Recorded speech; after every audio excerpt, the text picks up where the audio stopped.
It's loading. Hey, everybody! It is Friday afternoon, and who doesn't love Fridays? I know all three of us up in here love Fridays, but today is an extra bonus of a Friday because we are giving you the cover reveal for CJ's latest book, and she has blended two genres together.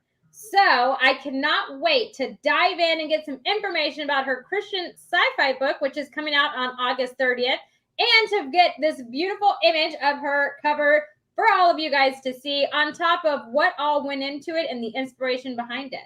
So, with all that being said, welcome Lydia and CJ. CJ's the author, and Lydia and CJ together make Texas Sisters Press, which is publishing CJ's Christian sci-fi book. So CJ, oh my gosh, look at you, girl, pumping out books and everything. And on top of that, you got to create your own genre. I am. CJ, what can you not do? Well, I am. And it's like, I figure I'm a sci-fi geek and I'm a Christian. Why not toss them together? I know my husband was like, is that even possible to do? And I said, I can do it. Yeah. So what was the journey like for you in blending those together? I mean, it seems like to an extent it could be pretty challenging. So how was that whole process for you? It actually wasn't, because people are people at their core. And yes, the sci-fi portion is that they have different gifts, but the people themselves, it's not the gifts that are good or bad. It's the people who are good or bad, or the choices that they make that are good or bad. And so that's what I centered on. And the gifts just make things all sorts of interesting. Oh, absolutely. Why wouldn't they? You got to throw in some little things up and every now and then to make it, the whole sci-fi realm. So what is, give us a little bit of a teaser on what to expect of their gifts that we can kind of look forward to without giving anything away. Don't give anything away. I'll give away too much. But like I said, my husband's like, when I told him I wanted to do a Christian sci-fi, he's like, do those two even go together? And I said, yes, I can. I can do it. I can make them go together. And he's like, how are you going to do it? It's through genetic manipulation, because people are already doing that sort of stuff anyway. Okay. And a lot of times we read articles and I'm like, did they not see the movie? Did they not read the book? Sometimes this is good. Sometimes this is not so good.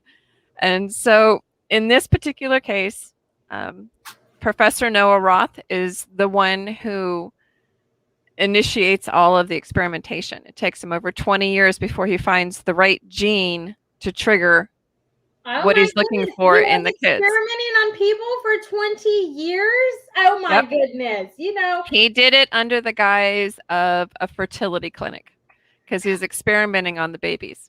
Oh my good. Now that is just wrong in all sorts of areas, CJ. Like, come on. That is wrong in all kinds of areas. In 20 years, oh my gosh. Did you ever just want to slap him as a character? I just want to slap him now.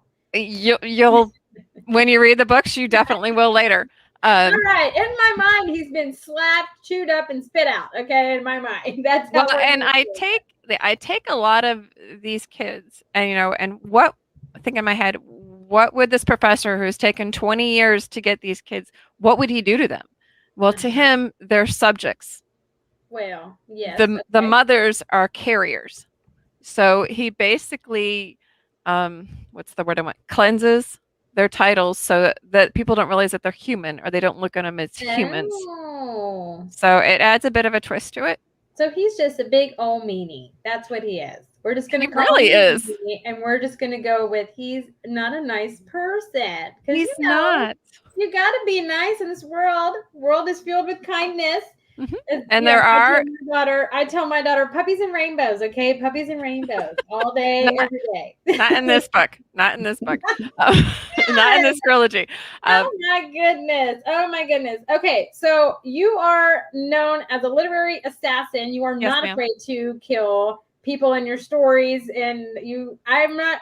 So by that, I know that you're not afraid to kill people in your stories. I don't want to know in real life. Let's just not even go there. But in terms of bringing in inspiration outside from other people, do you draw that into your book? And do those people sometimes, get the wrong end of your murdering weapon? Or is it just all fictional characters that appear in your head?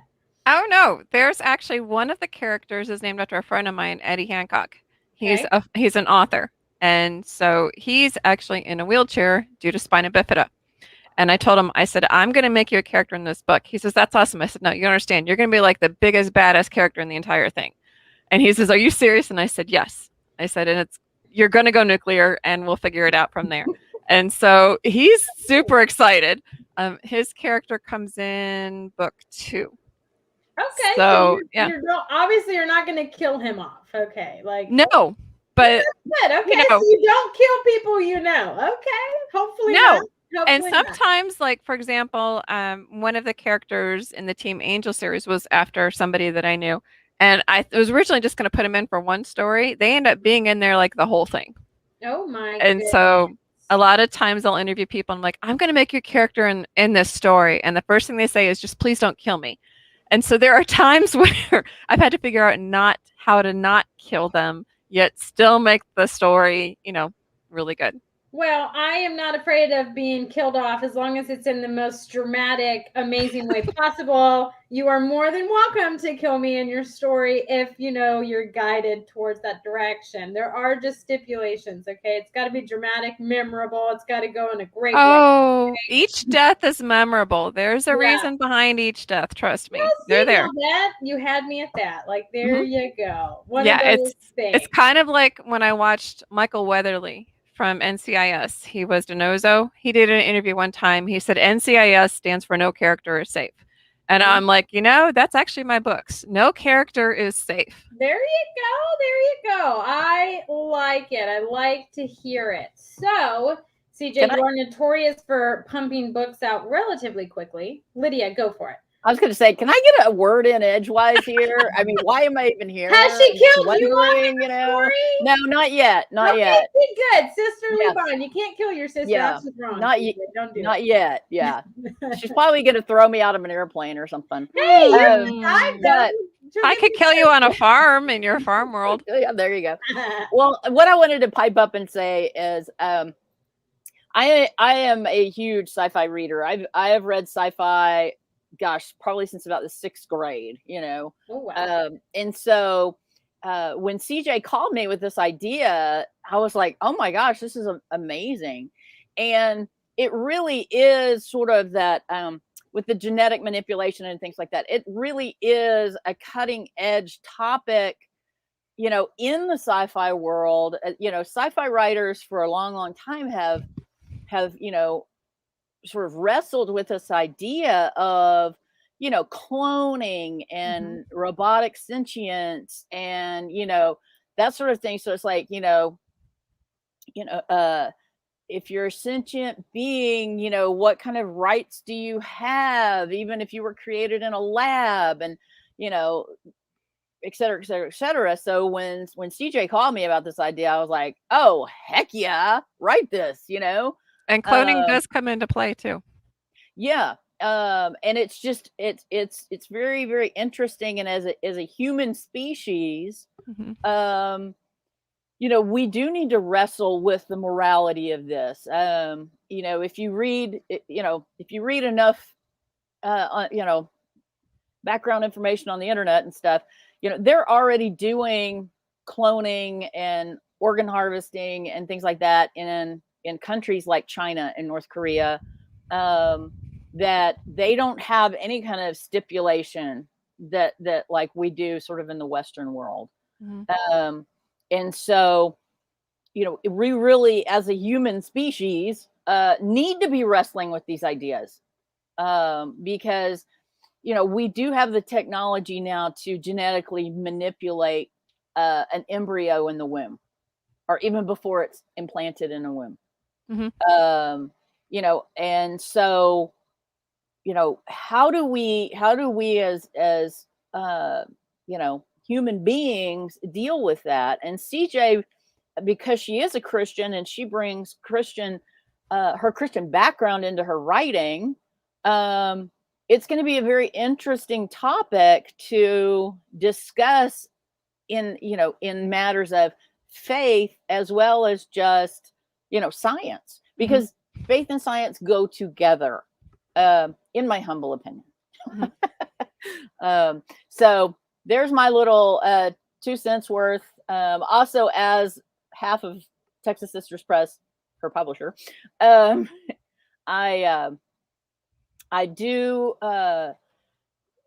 I do get excited about the actual look of this book, the way it laid out this time, the artwork and characters that she's chosen for the cover, and then within the book, she actually has photos of the different characters to kind of give you a mental kickstart as to what she's seeing.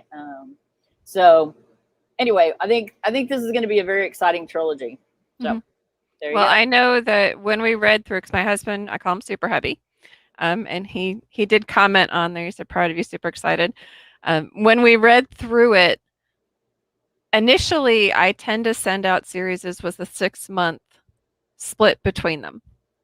And when we finished book 1, he's like, "You cannot do that to people." He's like, "You have to release this sooner."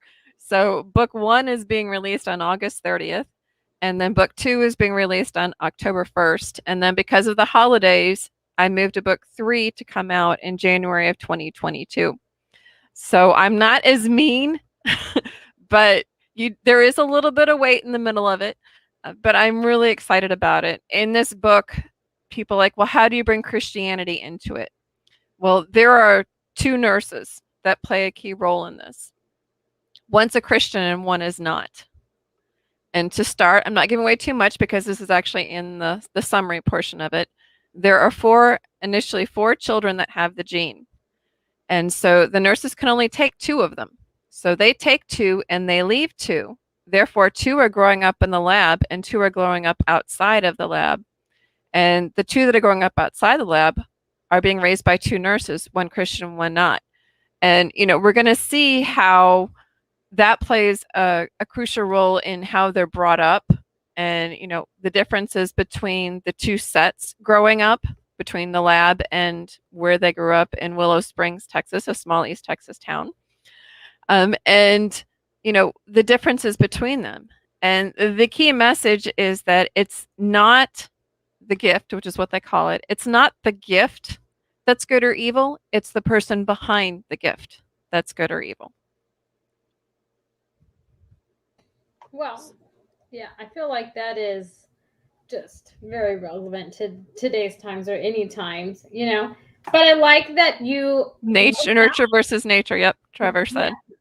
Yeah. So I like that you went out and we're just you have 2 things that you're passionate about, and you're like, oh well, I'm just gonna combine them, okay?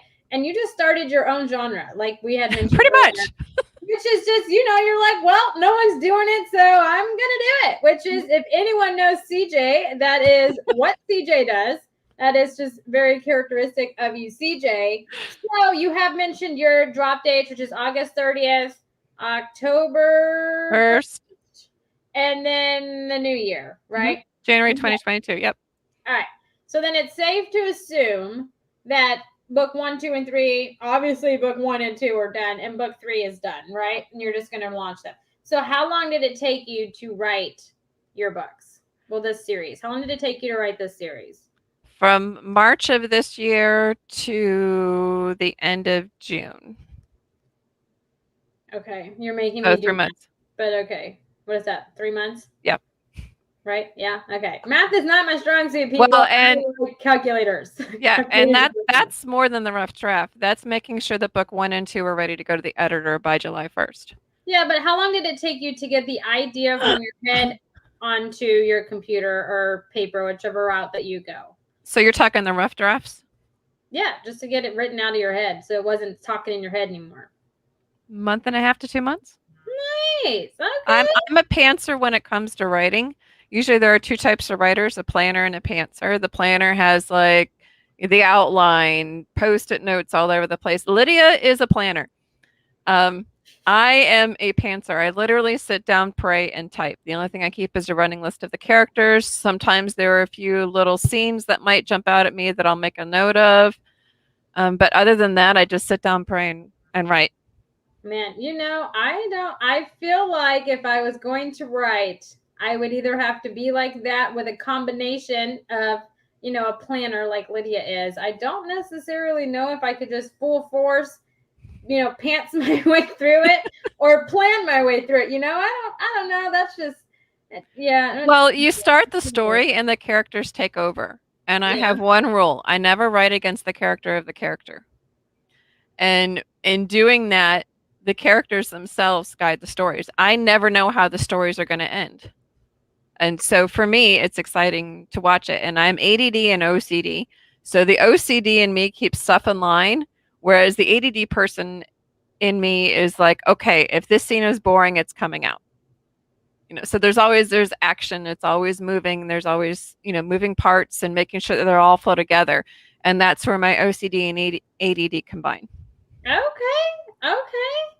Well, I'm going to make a suggestion and you can tell me if you want to do it or not. Okay. That's not always safe with you, but I'm going to do it. So, I can be bold too. Anyways, so I would like to share your cover so we can talk about it because it is a gorgeous, gorgeous cover. And I want to know the inspiration that goes behind it. And I want to get Lydia talking. Hello, Lydia. You are here. I want to get her feedback on what it was like because I know that she helped format the book and get everything together. And so I would like to know kind of the behind the scenes, Lydia's journey of that. So with that being said, CJ, are you ready? Yes. Drum roll, please. Okay. Well, I don't know if I can do, all that. The drum roll and share stuff. I can multitask, girl, but to an extent. Okay. Are you ready? Yep. I had to move my screens here. Okay. On the count of 3. Okay. 3, 2, 1. And yay! Okay. So I like StreamYard because it pushes me to the side and I'm not lost and I get confused on Zoom sometimes. Anyway, so how did you come up with the concept of your cover? So obviously the 2 girls and the 2 boys, the characters on your cover, right? Those are going to be your characters in the book. So how did you come up with this design? Because it is very elegant. I do like it a lot. Yeah, thank you. Basically, those are remember the 4 I mentioned that initially had the gene? These are the 4. So the redhead and the one that's somewhat connected to her picture, that's Holly and Blake. They are the ones that are raised in Willow Springs, East Texas. Ooh, Meanwhile, Deanna and Adam, the other 2, are the ones raised in the lab. And so the basic theory behind all of this, there's a quote that I used for all of it pretty much. And this is going through all the different books. The quote is by Robin Sharma and it says, "Time slips through our hands like grains of sand, never to return again. Those who use time wisely are rewarded with rich, productive, and satisfying lives." So that's where the Sands of Time title comes from. Okay. And so Appointed Time, Race Against Time is the second one, and Out of Time is the third one. So we went with this time theory. Never bet against a redhead. There you go. Super Hubby says. That is true words. Okay, Trevor, that is true words. You will never, don't do that. So each of the covers themselves, the covers are actually pretty much done. Lydia just had to recreate them in Photoshop. And so I used time pictures. And so if you see the full cover of the whole thing, then you can see the picture that shoots through the whole thing. And then on the back, there's an hourglass. And that hourglass is significant because of that quote that I had said. So the hourglass is in all of them, and the time theory is in all of them. And basically, the entire thing is a race against time. Nice. Okay. Let me pop up your whole cover here. There we go. Okay. So you can see how it flows through. And there's a little hourglass next to the ISBN number. Yeah. So those play a key role in it. There it is. I know. It is. Zooming in. It's this little handy tool right here. Okay. So Lydia, Yes, ma'am. it's time for you. Yes, So, ma'am. what was the whole, formatting and kind of getting the whole book ready to go out? What was that whole process like for you? Well, I have to give sister a lot of kudos because over the years she's really started learning like what I need to work efficiently. Right. And so she, chose all of the photos, had, and she even did a basic layout of what she wanted the cover to look like using Canva. So I had a really, I mean, it's like I had a very, very, very good idea of exactly what she wanted. And so I just did a little tweaking here and there. One of the things we had to change was the font. Mm-hmm. The one she had looked cool, but one thing that a lot of print people will know is that sometimes when you start trying to get it fine enough to actually print, like 300, 600 DPI or whatever, some fonts just don't hold up well. They start looking jaggedy. So we agreed on this font instead. But she had all of the elements ready to go. So, when I started working on it, it went together, very easily. And I think she's done a great job with the theme of the Sands of Time and time. You'll, as we progress on through the trilogy, you'll see that the background images will change and they're significant to the story. But I thought she had a nice clean layout, and I think it's a good looking book. I mean, I really do. Thank you. I called her the other night and I was like, okay, I know I've been kind of tired lately and sorry if I've been a little grumpy, but this is a really good cover. And, you did a good job picking out all these elements and stuff. So thank you. Yeah, no, I love it. So when I was just looking at that first one, CJ, before, I put it up on the screen. I'm like, oh, this is cool. I was thinking it was like, I'm sure you guys know it. Like the original Twilight Zone, how like it has that music, but it has like I call it the Twilight flash in the background, right? Yeah. So that's what I thought it was. And then I saw the 3, and then I was like, holy cow, it's a clock. Like, hello, baby, appointed time, it's a clock. You should know this. Right? I mean, it was one of those things. I was like, oh yeah, look at the full cover. It all makes sense. I'm like, oh, let me pull that one up because I did have it. Well, and the cool thing I did was where there are dividers in some of the chapters, I used a helix, a DNA helix that has to do with, because it was genetic manipulation. And then there's also a chapter title, and then there's a quote for each chapter. See, and I love that. So what kind of research did you have to do in order to make sure that, because you're talking about genetics and experimentation and all of these things, right? So what kind of research went into that? Actually, not a whole lot, because I am a sci-fi geek, so part of that's already in me. It's already in your genetics. It's already in me. Okay.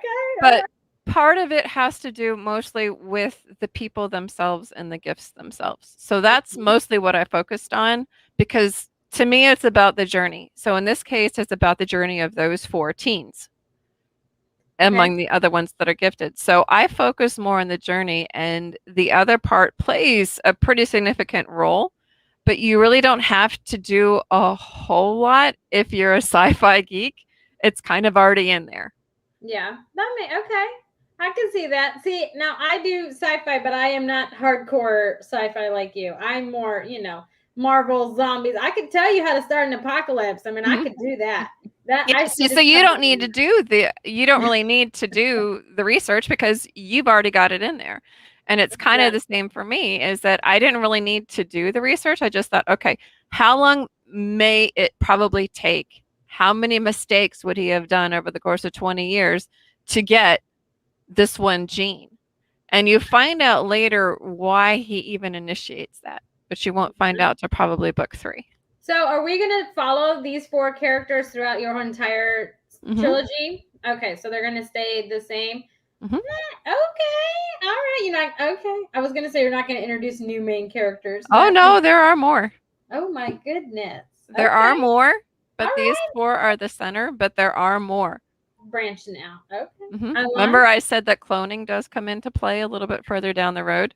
Okay, you know what? That brings up an interesting question. If you could be cloned, what would your clone do for you that would help you out? If I could be cloned. Like, like if you could duplicate yourself, I mean, I'm sure you would have. I don't know that the world is ready for 2 of me. I think my sister would agree. But honestly, I would have my clone do things like the cooking and the cleaning so I can concentrate on everything else. Okay, see, I would have thought that you would have the clone do not similar things that you do, but you both write, and then you could knock out, like 6 series in a year. I mean, I feel like that's your goal. It should be 6 series in a year. Let's duplicate yourself and make this happen. Okay, that OCD part of me likes to have some control over the storylines.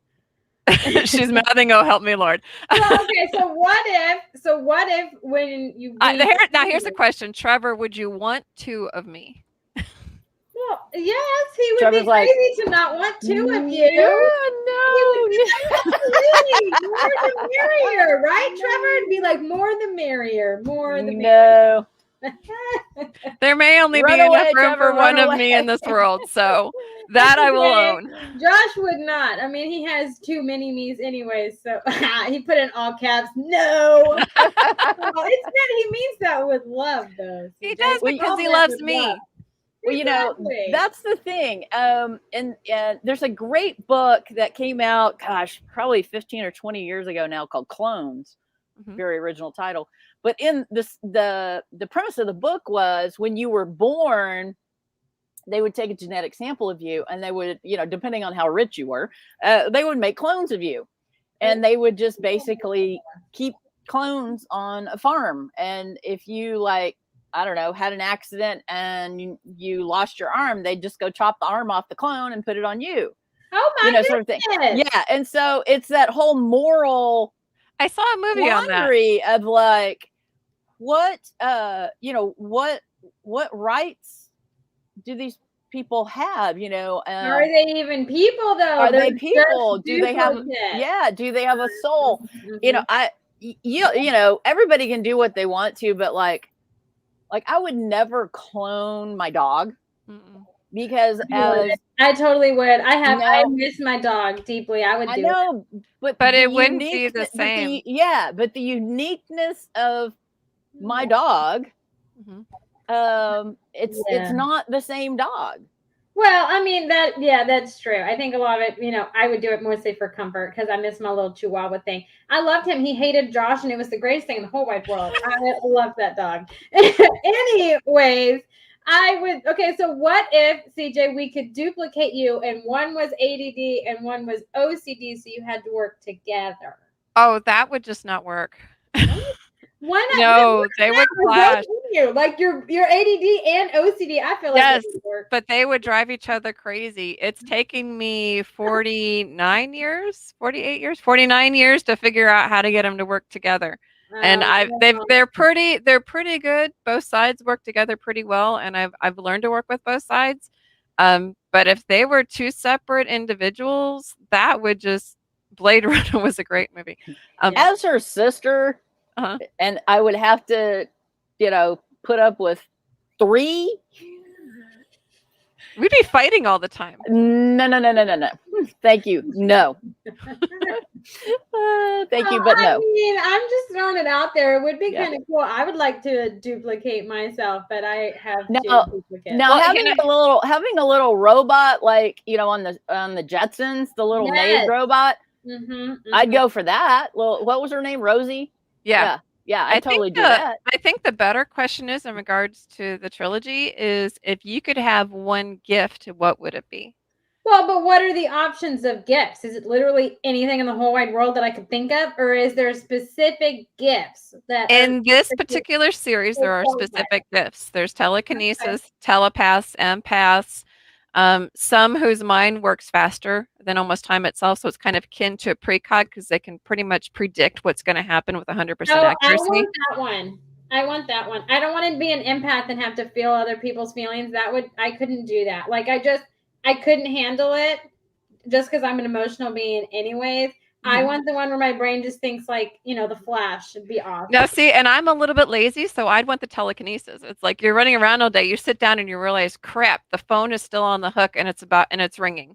I could just pick up my finger and zap it over here. To me, I'm telekinesis all the way. Well, I mean, Lydia, what about you?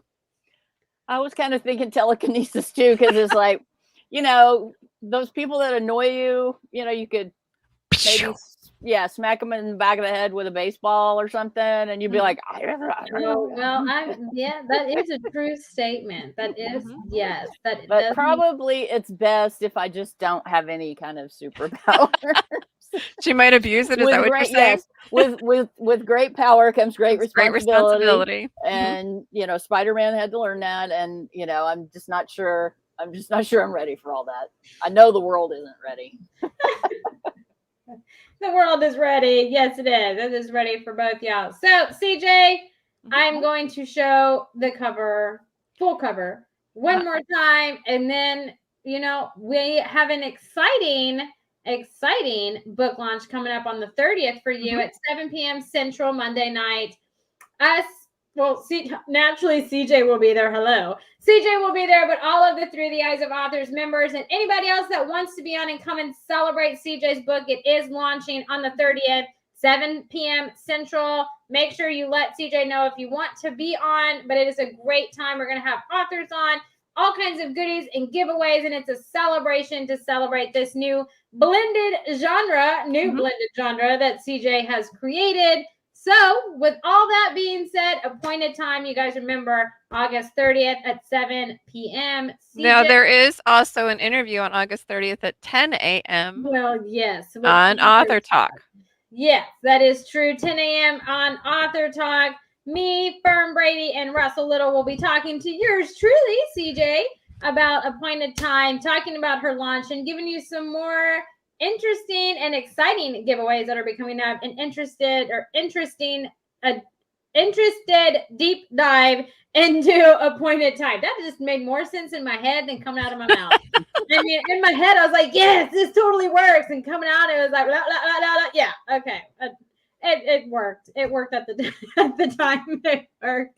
But CJ, thank you so much for letting me celebrate your cover reveal and help you with your book launch. It is always a fun time. You put out some amazing books, and this is definitely one of my most favorite covers that you have put out. And I'm so happy that Texas Sisters Press is putting out this book, and Texas Sisters Press also has a lot more books to come before the end of the year. So you guys are really pumping out a ton of books this year, and that is fantastic. Awesome. Well, thank you. Yes, anytime. Well, we hope you all have a fantastic Friday. Don't forget to join us on August 30th. It's literally CJ Day. She will be on 10 a.m. and 7 p.m. So come and celebrate. Lydia, it is always good to see you, girlfriend. Good to be here. I hope you guys have a fantastic weekend, everybody. Until Monday, I'm Amy, CJ, Lydia, Texas